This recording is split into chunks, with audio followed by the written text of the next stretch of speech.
Today's Daf Yomi and the Daf Yomi for the week is sponsored by Jeff and Chava Be'elawald. Le'ilu Nishmas, Jeff's grandmother, Rosalia Bas Avraham. Is that pronounced right? Rosalia Bas Avraham, who died al Kiddush Hashem in the Thornhill ghetto in 1942. The yard site is today. Breakfast is also sponsored by the Jeff and Chava Be'elawald, but you can't have it if you're online. So you can enjoy the shiur for the week as their sponsorship. We are on Daf Ayin Aleph Amud Beis in the Mishnah on the bottom. Ben Sorah Moreh, last word on Ben Sorah Moreh, and then we move on to new topic. Ben Sorah Moreh. Nidon al Shem Sofo. The judgment of the Ben Sorah Moreh that he's getting skila for his crimes is really because of what is going to happen eventually, not that he's actually guilty of crimes sufficient to warrant that death sentence. Yamos Zakai val Yamos Chayev, we're saying that he should die while he is still meritorious and not wait until it's too late, as we basically have him on a pathway to disaster. So it's too late, can't stop it, but we may as well derail the train before it becomes too late. Because the death of wicked people is good for them and it's good for the whole world. Because not only does it stop them from doing bad things, but it stops the world from being the victims of their crimes. And let tzaddikim, for as far as righteous people, ra lahem, it's bad for them because as long as they're in the world, they can do good things. V'ra la'olam, and it's bad for the world, their merits protect the world. Yayin v'sheina, we talked about wine, sleep. L'rashaim hana lahen v'hana lahem. When it comes to wicked people, it's good for them. It's good for the world because while they are intoxicated or asleep, they can't be doing mischief. V'la tzadikim, but for righteous people, ra lahem v'ra la'olam, it's bad for them because it prevents them from doing good deeds.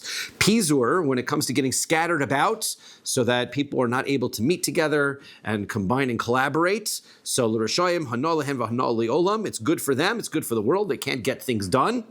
But for tzaddikim, it's bad. The more tzaddikim you get together, the better ideas come up and better things happen. Knos l'rashoyim ra lahem ra li'olam, if everybody's together, the opposite, right? So for wicked, that's bad.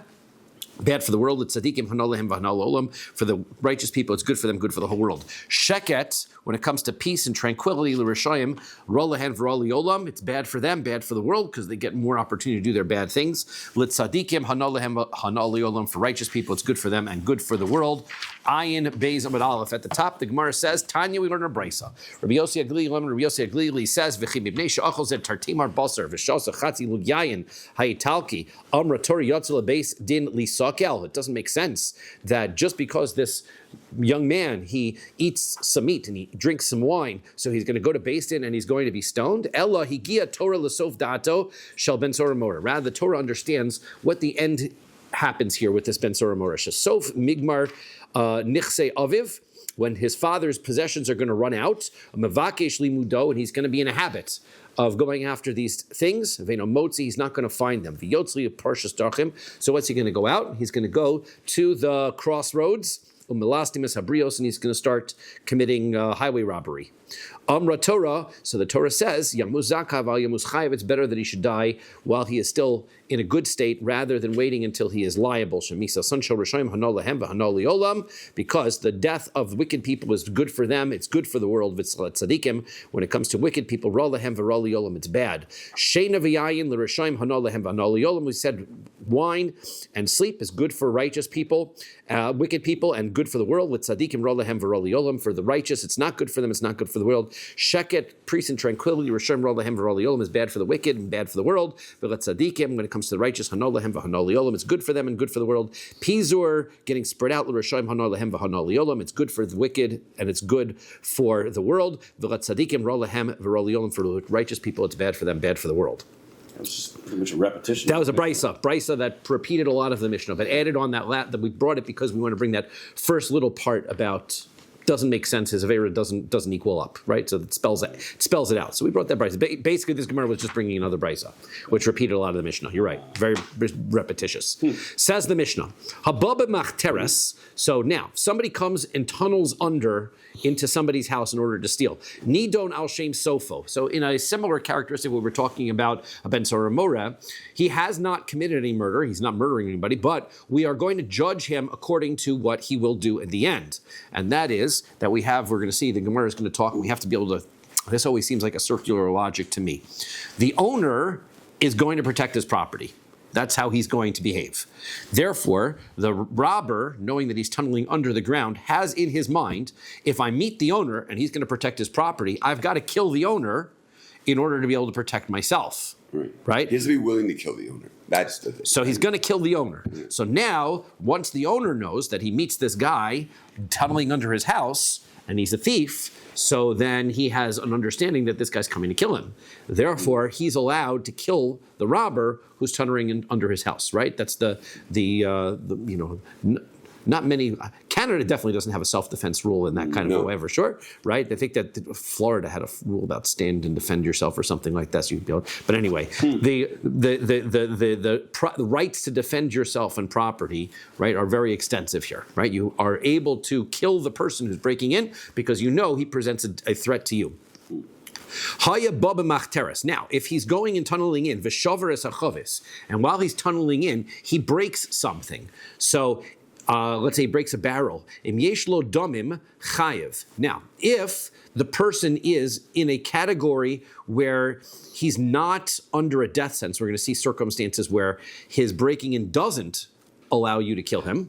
Like, for example, you're pretty sure, we'll discuss cases on the next page. So if he's breaking in and he's not going to be killed if he's discovered, so then he's liable for damages that he creates. Im ein lo damim pater, but if he gets caught, somebody's allowed to kill him, so then he's exempt, because this is kamle b'derabamina. You cannot, once you're liable for for death sentence, you cannot have to pay. You do not have to pay.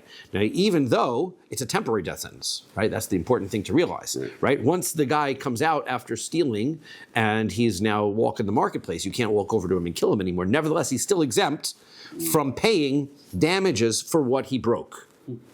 Okay? So that's going to be important to know. Or stole. Or, well, that's what our Gemara is going to discuss. Right. Says the Gemara, Amar Rava. Rava says, my time of demachteres, why is it that this rule of the tunnel applies? Because chazaka ein adam mamid atzmo al mamono. Because we have a rule. The owner of the house is not going to stand still and let somebody take his possessions, which is interesting. That's the chazaka. Even if, like we always say, like tell our kids, if somebody is mugging you or whatever, just cooperate or whatever. Chazaka is people are not like that. You have to be able to train somebody to think differently, potentially, but the Chamim said that's not what we're just telling you. People are not going to stand by and let their money be taken. Behind Meimar Amar, and so this guy who's breaking in says, I azilna kol apai velo shavikli. So if this guy meets me while I'm in my robbery, so then he's not gonna leave me alone. So therefore, if he comes and he meets me, I'm going to kill him because he's going to try to stop me. So I've got to kill him. The Torah Amra. Now the Torah says this guy who's actually tunneling in is ready to commit murder. If a person's coming to kill you, hashkem lehorgo, you kill him first. Right, this is the rule of a rodef. Person's trying to kill you, you have permission to kill him first. Amar Rav. Rav says, Hababa machteres v'noto kelim v'yotza. Now this is the case. He stole. Guy comes into the house. He's tunneling under. He steals utensils and he gets out. So he's exempt, as Brian said. My taimo. What's the reason? B'domim kananuhu. Because at the moment that you stole the item, you are obligated to pay back the item. But at that moment, you were also chayav misa because you shouldn't have been, because you were in the midst of committing murder or potentially committing murder. So therefore, you've acquired the object while you were in a state of death sentence. Therefore, you can't get both things. Therefore, you don't have to pay the object back. You've actually acquired the item. I was going to say he's not a reitiv, because a reitiv he wouldn't be chayav misa, right? Like a reitiv is chayav misa. Only if he has to be killed, right? We're gonna get to those details too, right? Right. Like, could I, if I could just cut off his leg? Correct. Right. We'll discuss those details of things as well. Yes. So we haven't gotten there. That complicates matters, right? We're at this point keeping simple, right? On the simple level, the guy's coming in, he's going to get killed. So therefore, he's a murderer, and you can and now anything that he takes, he's not liable to pay back for. Right. Okay, that's nice and simple. That's Rav's perspective, which is why I said, Brian, don't get too ahead, right? Amar Rava says, Mistabra milsa derav beshashiber. You know, Rav's point makes sense only if the item breaks. Why? Deleisnihu. Because now the object's gone. So he broke the item. The damage occurred, but he's not liable for that damage, then he doesn't have to pay back. Aval. However, notel, if he takes the item and he has the item still, it doesn't make sense, right? Because we're going to see v'halokim amar Rav, but Rav himself for sure said afilu notel daha yesh lo domim v'nensu chayiv. Rav for sure definitely said what Brian said, that once you steal it and he has right, if he's not allowed to get killed, then you're chayiv, then he's chayiv to repay. Alma, that means birushusei kaimi. So that's to say, why is that? He says, because then it's in your rishus. Hachanami birushusei kaimi.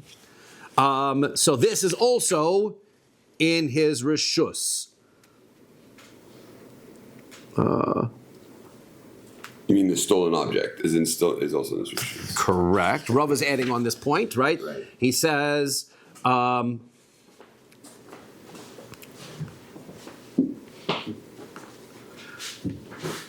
So that's the point. Once he is not liable to once he's liable to get murdered, to get killed, so then he's acquired the ownership of this item. So even if Rav's position is, even if the item is still in existence, he's acquired that item, and now he doesn't have to pay for it. So I have one question. Yes. When does a ganf become chayiv for thievery? It's only when he leaves your rishus, right? If I pick up this in this rishus, I haven't stolen it. Even if it works like that in... We're going to discuss that too, right? So like at what point does the thievery take place? Right. At what point did he steal the item? Because of that. Because we're going to discuss that issue as well, right? In other words, what Brian's point is, you're only liable if you've actually stolen the item at the time that you were obligated to get killed, right? When you're chayav misa, then you steal at the same time, you don't have to pay back. What happens though if the theft occurs not at the same time as your chayav misa? I was chayav misa when I was in the house, but I'm not liable for stealing until I leave the house. Once I leave the house, I'm not liable anymore, so I should be liable for the theft. Good question, Brian, but hang on to that one. Okay, ahead of us again. Okay, velohi, but this is not correct because he says, Rava says, I don't agree with Rav on this point. Ki okimna rachmana birshusei le'inyan onsin, aval le'inyan mikna birshusei d'marayhu kaimi. He says, when a stolen item is taken out, so the Torah gives you responsibility on repaying an item. Even if it breaks accidentally, right? But it doesn't make you the actual owner of the item. How do we see that? Because midi dahava shoel, it's like somebody borrowing an item. Meaning, there's two ways to look at this theft. I can either say that I've literally stolen the item, now it's in my possession, I own it. That's how Rav is looking at it. Since I now own it, I took it from you when I was in a state of misa, I don't have to repay it. Rava says, but that's not correct. What the thief really is he's taking an object that doesn't belong to him, he's borrowing it. Okay? Now we said that Rav wanted to say that even if the destruction occurs in a state of ones, which is the lowest level, the least responsible that a person could be if he's watching somebody else's item. And ones means some damage occurs to it that wasn't his fault. Normally, we say if I'm borrowing something that belongs to somebody else, I'm not responsible for that, except in a circumstance where I'm borrowing. Can I have that for a second? And I borrow something from you, and then I damage it, even if it's not my fault. I'm still chayiv, ba'onsin, I'm chayiv in that kind of, that level, even that to that extent. Says Rava, that's what's going on here. When you steal an item from somebody, you're a borrower, essentially, because the item still exists. Now, if the item breaks, you're right, then I'm liable to pay you back, then it's a damage, and now I'm not responsible for paying you back. But if the item still exists, I'm not really the owner of something that still exists, I'm just borrowing it from you, and I have an obligation from the Torah to return it. Since I'm a borrower from you, once the Chiyuv Misa is over, I still have the object, I have to return it to you. That's the argument between Rav and Rava. So then there's no such thing as a ganav. Kind of, right. In other words, according to Rava, you would need to have some kind of shinui, a change on the item in order for you to acquire it. If you damage or changed the item in some way, that would create the acquisition, that would change the item. But yes, Rava is suggesting that it's not really yours, you're a shoel. right? You're only in possession of an item that doesn't belong to you. Yes. So there you go. Okay. That's why I said not so fast. Right. No, right? I'm just thinking, but then Geneva, then the whole Yeah, you got to go back over your Bava Metzia stuff now and see how it all works in there, right? But the answer is yes. And those sugyas there, the idea, the concept of when you steal the item is when you make a shinoi to the item, when you do some sort of change to that object, right? To make it different than the object you stole. So if I took Jeff's car, I'm going to show up. I can show you're still obligated, but if you take Jeff's car and you have it painted, right, and then now you've acquired it. It shows the Shows that the shinui, right? Okay, Tanan. Certain Mishnah, Baba Machteres. Now let's see what our Mishnah proves. Mishnah says, Baba Machteres, somebody's coming tunneling underneath. Veshiver esachavis, and he breaks the barrel. Yesh lo damim chayav, ein lo damim potter. He's going to be liable to pay if the guy is not a rodef, but if he is a rodef and somebody's going to kill him, so then he's exempt. Now, what does that show you? Tama deshiver. The reason why he's liable to pay is why he's not liable to pay is because he broke it. Right? Ein lo damim potter, then he's not liable to pay. Ha-natal, if he took it and the item was still in existence, then the Mishnah would not mean that I could not have to pay. And so Rava says Mishnah proves my side of things. He still has to pay. No, not true. Hua din da'afilu notal nami. He says, no, even if you took it and the object would still be around, Rav would say that this Mishnah agrees with him. V'hada katani shavar esachavis. Then why does the Mishnah specifically take a case of breaking the barrel rather than to take a case of just taking the barrel? Kamash malon dechi yesh lo damim, because it's to show me that in a circumstance where you're not a murderer, where nobody's going to kill you, afagav deshiver nami chayev, even though you broke it, you're still liable to pay. Meaning, I'm taking a look at the other side of things. And the other side of things, you say, well, I was in the process of stealing, so therefore I break it. I shouldn't have to pay. No, because you weren't chayav misa at that time. If you're not somebody who's chayav misa, then you do have to pay, even if you didn't walk out with the item and you damaged it. Well, pshita. Well, why would the Mishnah have to say that? Pshita, mazik, who you're just a regular damager. You walk over to somebody's house and break his window. Of course you have to pay. Why would you not? So this Mishnah is telling me as follows: Dafilu shelo bekavana. Even if I did it accidentally, right? The guy had no intention to break your barrel, but he was going through tunneling and he broke it, and so now he's got to pay. Well, my kamash malan. What difference does that make? Either, because odam muad liolam, we learned already earlier in the Bavas that a person is always liable for his damage. A person can't say, oops, that was an accident. A human being is responsible for being aware of his surroundings. He can never, oops, it's an accident. He's responsible.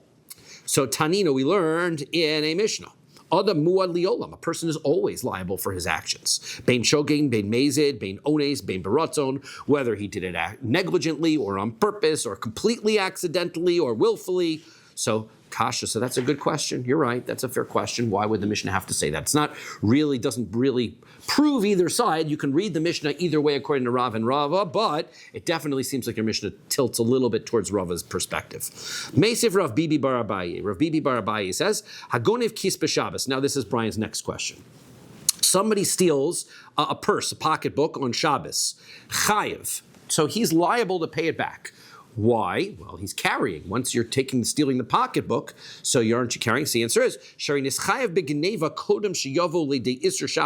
because he acquires the item. Once he lifts the item up, and he raises the item up into his possession, he's the owner of that item before he walks outside and is liable for carrying on Shabbos. So therefore, since the death penalty and the stealing don't come at the same time, he still has to pay for the monetary case. Haya megarer v'yotze, but let's say he's stealing something very heavy, and he's dragging the item out of the house, right? So if he's dragging, he can't lift it. He can't be kona the item simply by dragging it until he gets out of the rishus of the person who owns the item, because the person's rishus is still holding on to this object. So what he has to do is he has to drag the item, and then once it comes out of the person's possession, he has to drag it into his hands. Then his hands can be kona it in Rishus Harabim area. So therefore, the moment that he acquires it is the moment that it leaves the Rishus Hayachid and gets into the Rishus Harabim, which also happens to be the exact moment that he's chayav for violating Shabbos. So if that's the case, then he's potter. then he's exempt. Why? Because Hari Isser Geneva v'Isser Skila boin ke'echad. Because then the prohibition for violating Shabbos and the theft comes simultaneously. And this was Brian's point, right? You have to steal the item while you're chayav misa. If somebody is stealing something that's very heavy or whatever, that you cannot acquire it while you're still in the person's possession, then you walk out and you acquire it as you leave, then you're right. Baba Machteres, he would already be outside when he acquired the item, he'd still be liable to return it. Right. Okay? Shabbos, this would be chayav. Right. Quick question on the halacha of that. So when someone's stealing a purse, Yep. right?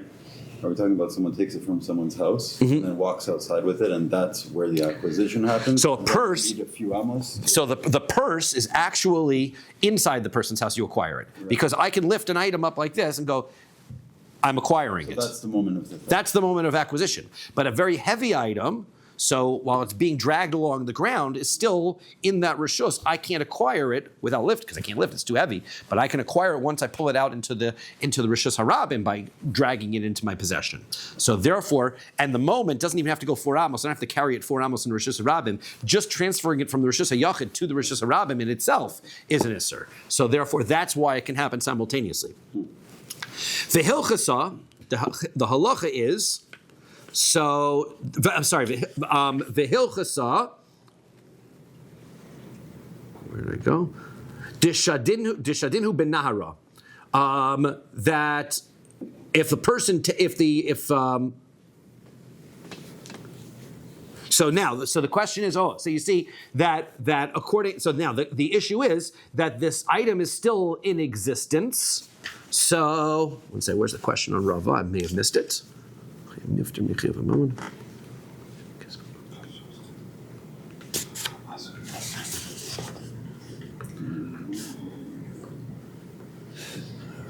According to Rava, he seems to imply, since the item is still in existence, he should still be responsible for paying it back. Okay, so that's the question on Rava here, is that Rav says even once he's chayav misa while he acquired the item, so then he doesn't have to pay it back anymore. But Rava said, even though he acquired the object, he's chayav misa, he's like a shoel, he still has to return the item. So it's a machlokes whether it's geneva or That's if what it's borrowing. well, That's really what that's the. We're wondering whether geneva is an acquisition, kinyan, right, or really a shoel. That's how I understand the machlokas here. So therefore, the answer is the hilchasod dishadinhu benahara. What he did was the thief took the purse and he threw it in the river after he stole it. So therefore, since he took it and he threw it in the river afterwards, the item doesn't exist anymore. So if the item doesn't exist anymore, that's why he doesn't have to return it. Even Rava says if the item doesn't exist anymore, he doesn't have to return it. Okay, then the case happened. Rava ignivu leidichri b'machtarta. So there was somebody who stole rams from Rava. He's tunneled under the house. Okay, so now according to Rava, he should be responsible for returning it. Right, because once he got out already, so now the objects are still in existence, he should have to return it. So the fellows did tshuva, drinu nialei. They went to go return the rams to Rava. Say, here, I'm sorry, we stole, here, we're returning the objects. The lo kablinu, but he didn't accept the rams back. Amar, he said, hol v'nafak mipume de Rav. He says, I have to worry. Rav made the statement and the position. I'm going to be machmer myself, and he followed Rav's halacha and said that you don't have to return it. Now, it's interesting, because Tosfos wants to know, okay, fine, midini adam, from human courts, you might not be liable. But if they want to do tshuva and they want to return it, so then why shouldn't they be allowed to return it? They're doing tshuva. So let Rava take it back as a sign that they're doing tshuva. And the answer is that it seems that these robbers wanted to return it only if the halacha was that they have to return it. But not if they were only doing it l'shem shemaim. It's like a weird kind of a situation, right? So they had psak before they. Well, that was the psak. They went to Rava, right? That's interesting. And it was interesting. Rava paskind. That's what the Gemara said. He paskind against himself, right? Because he said what Rav. You got to follow what Rav says. Sounds an interesting end to the Gemara. Okay, Tana Rabban. Rabbi's learn. Ein lo damim im zarcha hashemesh alav. So now we learn as follows in a brisa. Okay, that the person, if the person cannot be killed, the person who breaks in your house cannot be killed if the sun shines upon him. Meaning he's out of the house already. Once he's out, can't kill him. V'chi hashemesh olav bilvad zarcha. What does that mean? When do we explain this? That the pasuk says, right? The pasuk. We're quoting from the pasuk. The pasuk says, "Imba machteres yimatzi aganov." If you find him in the tunnel, vehukav ames, and you hit him and you kill him, ein lo dam. Now the next pasuk says, "Ve'im zarcha hashemesh olav." If the sun shines upon him, damim lo, then you can't kill him. Shalem yishalem. So then he has to pay. Ein lo v'nim karbonimus, and he could be stolen. He could be sold in his thievery for what he stole, right? As an eved ivri. Now, the question is, how do you understand the pasuk? V'chi hashemesh alav bilvad zarcha. What does that mean? The sun shines only on him. Ella, rather. This is how you have to explain the pasuk. Let's say you're 100% sure, like the sun. It's clear like the sun. She'ein lo shalom imach, that you know that this guy is not nice. You know he's dangerous. So then hargeu. That's when you find him in your house, you can kill him, right? You know this guy is a vicious person and he could kill you, then you could kill him. V'imlav, but if you don't know, al targeu, you can't, right? You cannot, the benefit of the doubt goes to the robber. You can only kill him if you know that he's a bad guy. That's what it says. Canadian law right there. That's, yeah, you go. Tanya idach. Now we have another brisa. Another brisa is like this. Im zarcha shemesh olav damim lo. If the sun shines upon him, then he has blood, meaning you cannot kill him. V'chi hashemesh olav bilvad zarcha, is the sun only shining upon him? Ella, rather, this is how you understand the pasuk. Im bar lecha keshemesh, if it's clear to you like the sun, sheyesh lo shalimach, that he is a peaceful person with you, then I'll target, then you don't kill him. Benefit of the doubt. Opposite. This is like publicly known that this person's like. Well, no, just to you. You know, you need to be clear, right? You need. Feel like you're in Correct. So therefore, if you don't know, this is the exact opposite. Right. If I know 100%, right? I go downstairs, I see somebody breaking into my house, and I come downstairs, and the example that we give is his father is breaking into his house, right? So then you don't kill him. Right? Because you know he's not coming after you. I don't know why he's stealing from me, but he's not a harm. He's not, I know for sure he's not a threat to me. Right?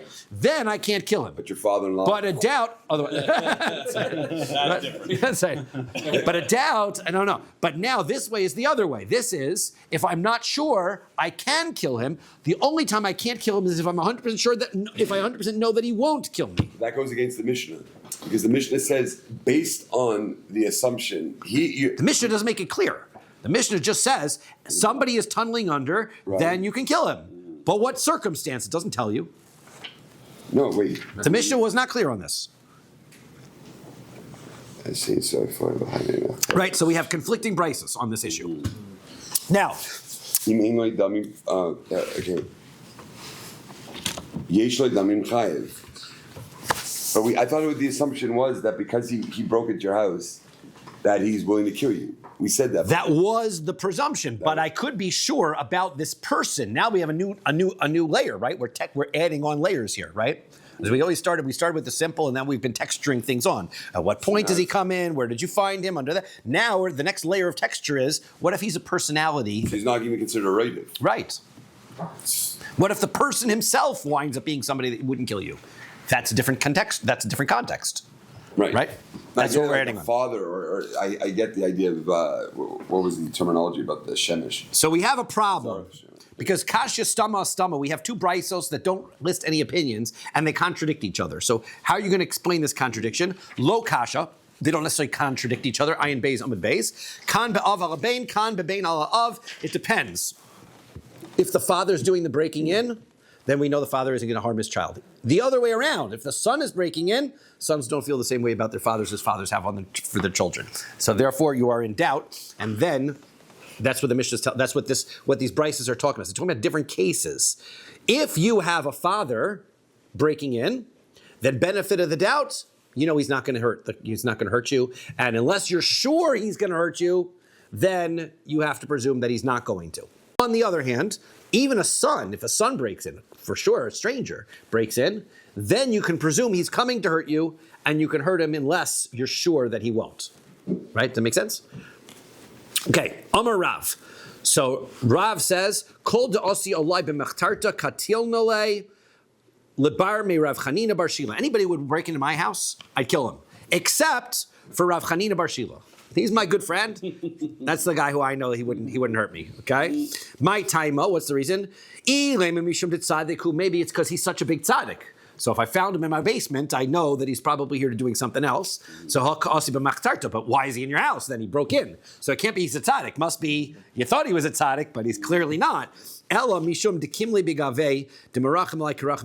because we had such a close relationship, right? We have this relationship. He's like I don't know, maybe he's his Rabbi or something like that. So since I have that close relationship, I know he would never hurt me. So he says that circumstance, he says that's who I know for sure. You're saying if someone breaks into your house and let's say they didn't have intention of killing you, and you kill them, so you're chayav misana? Oh, well, see, this is the thing. So the way that it looks is, if you're sure that he won't hurt you.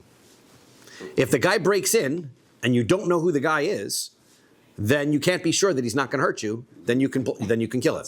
Let's say you hurt him, you don't kill him. Right. And then you go hurting versus killing is coming up in the Gemara. Oh. Right? This issue of whether you can stop somebody some other way besides killing him. Right? You could come back and say, do I take my taser versus my gun? Do I have an obligation to do one versus the other?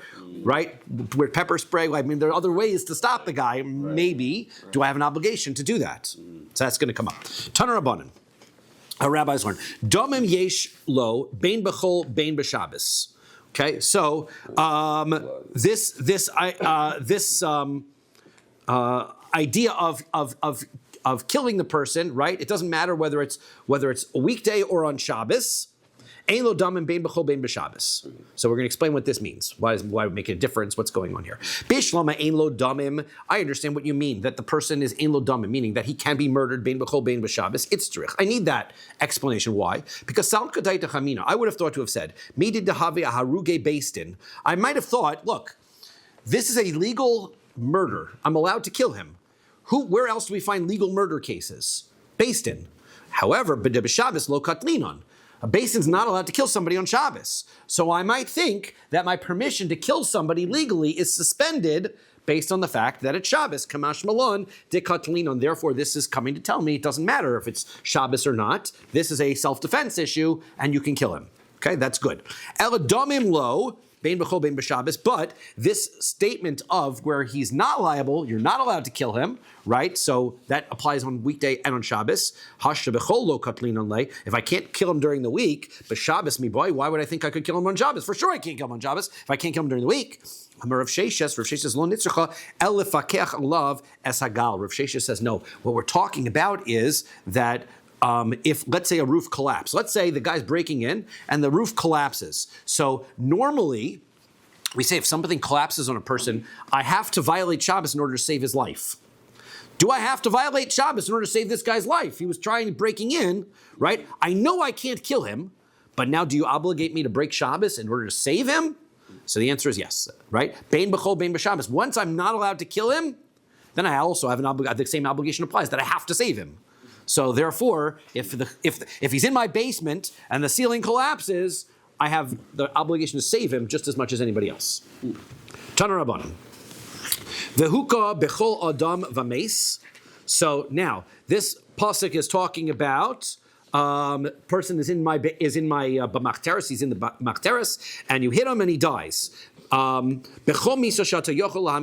can kill him any way that you want, right? You don't have to worry about sayef or skila or any other guy, any way that you want. I understand that this says that you can kill him, any person. Now, what is this telling us? The first part of this is telling me anybody can kill him, and in any way. So as far as anyone can kill him, so I understand that is important to mention because who was the one that we were worried about? We were worried about the owner of the possessions because he's not going to stand by and let you take the possessions. So therefore, he's the one who's really in danger of getting killed. So maybe he can kill the other person. But let's say the neighbor shows up and he sees the guy in the basement. How do you know he can kill the person, right? Maybe he can't. Aval acherlo kamash malan de rodefu. So no, he's in the category of a rodef. If he would see the owner of the house, he would kill the owner of the house. Therefore, the neighbor is allowed to kill this person first. Can't you say it both ways? We said it before.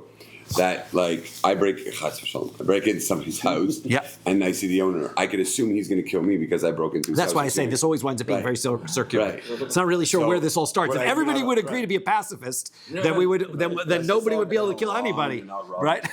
No, but, like I could also say he would be a rightif to me. He's coming to attack me because I'm taking his stuff. At that point, could I say he's a rightif? No. Because he has I'm Chayiv Misa. Correct. Because it's like aimed on me. Right. I don't have any. Who's the guy who's the aggressor? That's right. The tunneler is the guy who's exactly. Now, somebody else can also kill him. Why do I need this? Plus, tell me that I can kill him in any way that I want. The answer is I'm going to learn that from a separate pasuk about a murderer. Titania, we learned in a brisa. Somebody who is a murderer, right? You can kill him in any way that you want. Maybe first he says most you must. The guy should die. So that means that it's going to be with a sayif, with a sword, like Beis Din normally kills him.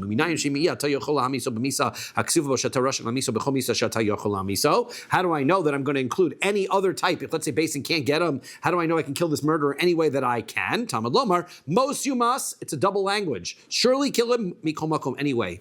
So therefore, that means a murderer I can kill in any way. So it should apply here also. Well, shani hosam, there would be different. Dalmar krom, most you must. V'nigmar mine. So there it says over there, double language. Most you must surely kill him. It doesn't say v'huka. It doesn't say that in double language over here.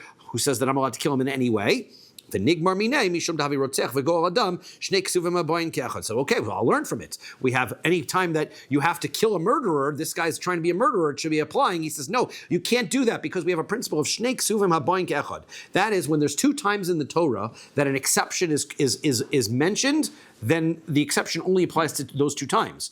Two times in the Torah it says you can kill a person any way that you can. One is by a murderer. The other is by somebody who has had a relative who got murdered, and that relative is now chasing him, the murderer down.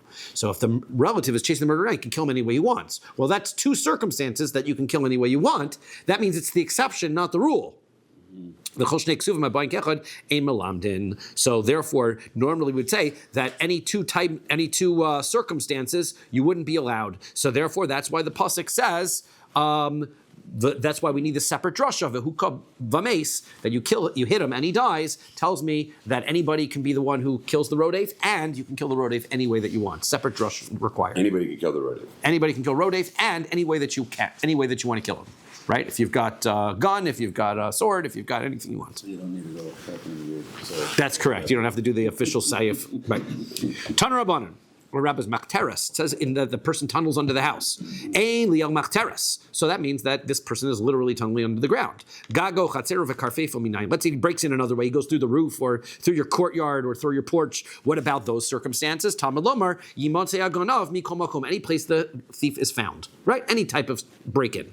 Im kein ma Talmud lomar machteres. So then why does the pasuk specifically talk about a machteres if it's not relevant? So the answer is because that's where most people break in. Everybody knows the basement is insecure. That's where you got to worry. Tanya idach, we have another brisa. Machteres in the basement, ain't liel machteres. It only applies to the basement. Gago chatzir bekarfefo minayin. Where do I know to apply? Somebody breaks in other ways through the roof, through the courtyard, and other ways. Talmud lomar yimotze agonav mikol makom. Anytime you find the thief in any sort of circumstance. Im kain. If so, ma Talmud lomar machteres. Why does it say somebody who tunnels in, machtar so zuhi hasra so, in order to tell me something new? By tunneling in, that action is your warning that you are chayav misa. As soon as you start the action of tunneling in, then you're in worse shape, right? Can I ask a quick question on this? So this idea of machteres, right? In my mind, it's, I'm picturing a robber, like digging underground and making. Yes, right, yeah. Are we talking about somebody really just, kind of smashing a window? Is that this machteres looks like you're actually going in to dig through. Now, if you break a window, guy with the shovel. So it seems like there has to be some action that the person's taking in order to break in that seems to be adding to the hasra. Let's say, here's what I'm thinking. For example, let's say there are guys that walk down the block and they check everybody's cars to see if your door is unlocked, and they find your door unlocked, they go in. Is that above a machteres? Right? Is that person tunneling in? Right? It might be different if he breaks your window. What would be the modern application? If a person breaks the window in order to get in, that means as soon as he decides, I'm breaking in, right? Now, a car might be different because you might not find, you're not expecting to find the owner there. But let's say I break a window and I get in, so then at that point, as soon as I take an action in order to be able to break in, maybe that's my action. Not just trying the door. When you do a smash, that would be... I think so. That's the way I'm hearing it, right? Based on the way this Gemara just said, once I do an action, that's my warning. You are now involved in breaking and entering. If I just check if the UPS driver comes to my door and I say, hang on a second, let me go get my pen in order to sign, and while I'm away, he looks inside and he grabs something from the inside of my door, maybe that's not the same thing as a Baba Machteres, right? I would have thought it was more premeditated. Above Machteres, like That's what. Yes. Right. No, but he would have tried It's not to avoid opportunistic. like somebody who's already planning to tunnel into your house. Yeah. Is planning not to get caught, not be seen. So that's why I would have figured. Whereas somebody who breaks into the God, like he can be seen. You can see it. Right. But the answer is, the Gemara, the way that it comes out is, yeah, even if you break through the roof or any of those, Doesn't you're also matter. chayiv, right? It's just that the Machteres tells me something else, which is you have to, once you're taking some action in order to break in, then that's where you start to be in trouble. Amar Rav Huna. Rav Huna says, Katan harodef nitan latzilo benafsho. Let's say there's a child running after. Now Rashi says another child. Now it doesn't necessarily have to be another child, but it happens to be that's what makes sense. If you see a child running after an adult, so then don't assume he's trying to kill him, right? They could be playing, right? So don't go kill the kid, right? He's running after some adult, right? So if a child is running after another child to kill him, you can kill the child. So now the issue is you can't kill children in Beis Din, right? And one of the practical reasons why you can't kill a child in Beis Din, he cannot be the recipient of a warning. Right? You can't warn him because he's not of a bardas, he's not of mental mindset to be able to receive the warning. So now, if you can kill a minor who's trying to chase another minor, what does that show you? Kasava rodef einot tzarich hasra. That means that we're holding that a rodef doesn't need a warning. Right? That's not part of the requirement. So lo shna gadol, lo shna katan, and therefore as a result of that, we can then deduce that even an adult who's a rodef doesn't need a warning. Right? If the person is chasing after somebody, take out your gun and shoot him. You don't have to yell, stop right there, or you're in violation of a Torah Doraisa issue and I'm going to kill you. You don't have to do any warning. You just kill him. Eisvei Rav Chisda Rav Huna. So Rav Chisda asks Rav Huna the following question. Yatsa Rosho ein nogin bo lefisha ein dochin nefesh mipnei nefesh. Let's say you have a mother who's giving birth to a child. So the halacha is that while the child is still in the mother, if there are birth complications, you can kill the child in order to save the mother. Right. Now, the rationale there is that before birth, it's really interesting where we consider where these halachos come into abortion and the legalities of the different things. The child can't be killed for no reason, but he's not, even when he's not born yet, he's not a living person yet. We don't consider him in the same category as the mother to be alive. So therefore, the child can be killed while still in the mother's womb in order to save the mother. Now, here, Yotza Rosho, the head is out. Once the head is out, the child's born. Now he has equal rights to live as the mother. So ein nogin bo, you cannot kill the child because she'ein dochin nefesh mipnei nefesh, we have a rule that you can't kill one person in order to save another person. So now that the child's head is out, that's the point at which you can no longer kill the child in order to save the mother. Ve'amai, but why should that be? Rodefu, the child's a rodef. The child is killing the mother, therefore, you're right, as a circumstance where you can't prioritize the life of the mother over the child, you're right, but we always prioritize the person who's being chased over the person who's doing the chasing. Shani Hassan, that's different. Demishmaya karad filei. That's not the child chasing the mother. That is a complication from a natural process of childbirth, and the child is not considered a rodef. Therefore, you're really looking at two innocent people, and you're choosing to kill one innocent person to save the other. That you can't do. Okay, so that's how we learn it different. Name a misayele. Let's support, because otherwise you don't need to. But the point we're bringing is you don't need to warn the infants, right? The infant, you can't kill the infant because he doesn't need asra. No, you don't need asra. That's not the issue. The issue is though that he's not a rodef. Name a misayele. Let's say this supports him. Rodef shahya rodef achar chavera lahorgo. Let's say one person is chasing another person in order to kill him. Omer lo re'eshi yisraelhu. He says to him, you know the guy you're chasing. He's Jewish. Uben brisu, and he is not oved avodah zarah. He's not chayiv misa anyway. So that Torah Amra, and the Torah says shofech dam ha'adam ba'adam damo yishafech. Person tries to murder another person, you can kill him. Okay, Amra Torah Hatzel Damo Shel Zeh B'Damo Shel Zeh. The Torah gives me permission to kill you in order to save him. This is the warning he's giving him, right? So he has to give him this whole warning. So the answer is no. Hahi Rabbi Yossi Rabbi Yehuda. He that opinion that says you make this whole speech before you kill him. That's Rabbi Yossi Rabbi Yehuda's opinion. Detanya, we learn a brisa. Rabbi Yossi Rabbi Yehuda. Rabbi Yossi Rabbi Yehuda says Chaver Ein Tzarech Hasra, that a person who is a Talmid Chacham never needs any warning. Why? The whole reason for a warning is that that you're trying to distinguish between somebody who's doing something negligently and on purpose, and somebody who already knows the halacha is already not doing it. Now, that's in contrast to the view that what's the point of the hasra? That you actually have to get confirmation from the person who is being warned. Right? The person has to turn back and say, "I know, I'm doing it anyway." Then you know he's chayav the punishment. Right? Yeah. According to Rabbi Yossi, Rabbi Yehuda, you don't need confirmation because it's not about confirmation. It's about me making you aware. Once I make you aware, that's all that's necessary. So we wanted to prove from the fact that when the guy makes this whole speech, right, the Rodef doesn't respond. You can kill him. Well, what do you mean? Don't I need a warning? That means I have to get the response? No, that's Rabbi Yossi, Rabbi Yehuda's position, who says no response is necessary. So this was a valid warning according to him. Okay, Toshma. So we're still trying to prove whether you need a warning or not. I have one question. Yeah. Is he considered ready when he's running away? Who's when the murderer is running away? The Ganav takes, No. he ain't loy dami. Once he's out, right? No, but he's like running through the tunnel. Because we say the beginning is Baba Machteres. I guess I'm chasing him. as long as you know that still he's not. considered Once you know he's not coming back, right? Once he's no longer a threat, right? Then that's it. You have to know he's not a threat, but you have to know he's not a threat, right? If the guy looks like he's running through the basement looking for a weapon or something, then right? Toshma. Rodef, so the person who's chasing, Shahya Rodef Achaver's Lahargo is chasing another person in order to kill him.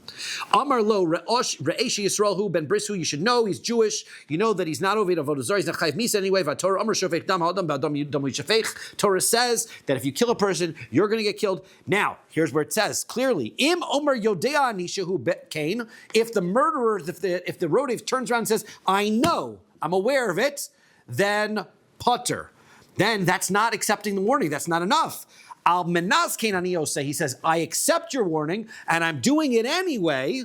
That is where he accepts the warning. Then he's chayiv. Then he's obligated, right? Even him responding, he has to respond in the right phrase to be able to be considered warned. So therefore, you see that a rodef needs a warning. So the answer is no. Lo tzricha dekai betray. No. What's going on here is Dekai betray Ivrei de Nahara. The circumstance is the witness is on the other side of a river. Lo matzi latzule. He can't save the guy. It's too far away. I can't help you. So what am I doing? My ikka de boy. What's he supposed to do? Isuya lebeidina. He's going to witness the event and he's going to bring him to court. Beidina boy hasra. In Beis Din, he's going to need that warning. That's why he gave the warning, in order to catch him and bring him to Beis Din. For a rodef, you don't need such a warning. E-boy, say whatever you want. Amalach Rav Huna, Ana de Amri, Ketana de Machteres, de Amar Machtar, so he hasra. So the other explanation is that Rav Huna will say, no, you do need a warning. But Hababa Machteres, that is the warning, right? A warning, generally speaking, out in the open, a warning, I'm going to tell you. But the guy tunneling in, that is sufficient warning already.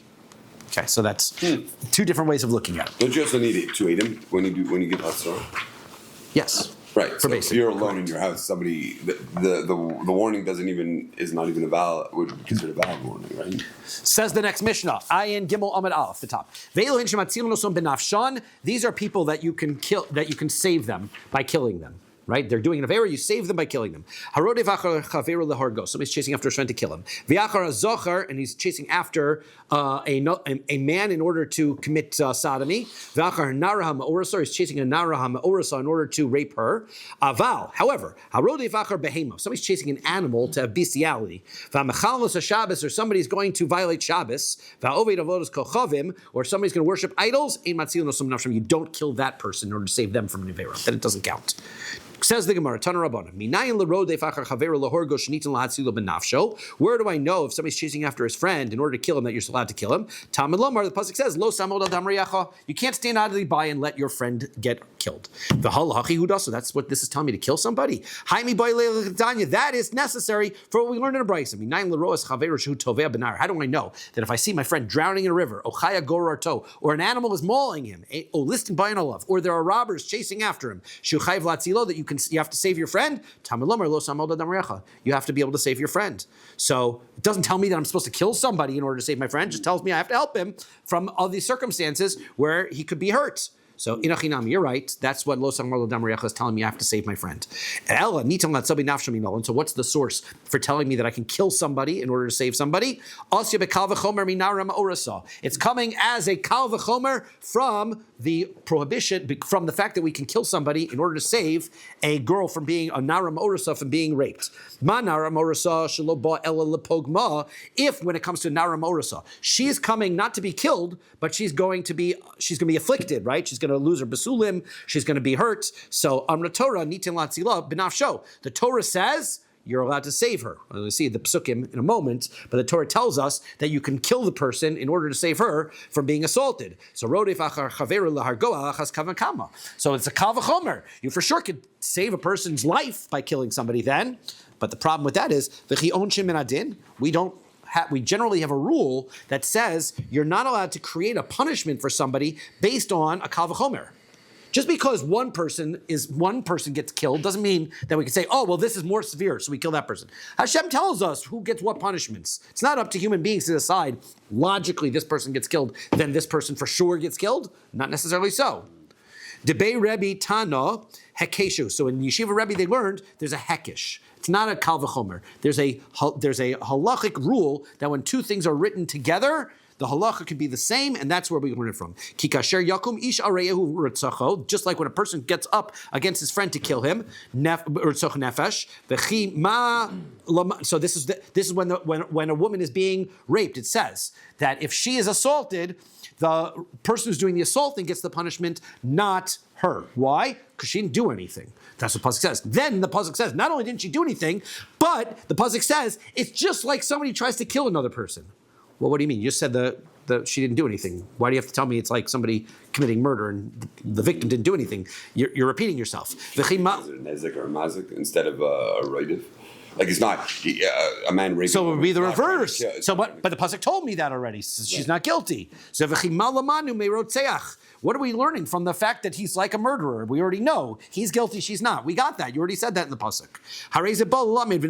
The answer is it looks like it's coming to teach us something about the rape case, but it's really teaching us something about the murder case. The two cases are connected.